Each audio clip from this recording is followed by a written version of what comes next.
India Pakistan যুদ্ধ লাগছে, আমাদের বাংলাদেশে বসে বসে বাংলাদেশের অনেক নাগরিক এই যুদ্ধকে খুব মনোযোগ সহকারে উপস্থাপন করতেছে, দেখতেছে, খুব মজা নিতেছে। আমার কথা হলো, ভাই তুমি যদি ইন্ডিয়ার সাপোর্টার হও ইন্ডিয়া চলে যাও, আর পাকিস্তান সাপোর্টার হলে পাকিস্তান চলে যাও। কারণ আমরা বাংলাদেশের মানুষ শান্তিপ্রিয় মানুষ, আমরা এই যুদ্ধ চাই না।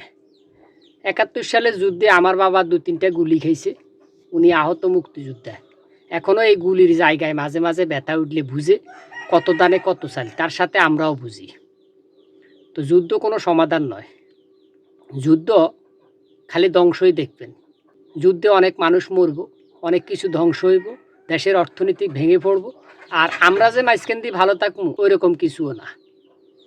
মাঝে মাঝে হয়তো তুই একটা মিস্টেক হয়ে আমাদের দিকেও আসতে পারে, তাই এত উস্কানি না দিয়ে চুপ থাকেন। কারো পক্ষ নেওয়ার দরকার নাই, ওইটাই বেটার। যারা পক্ষ নেন তারা চলে যান।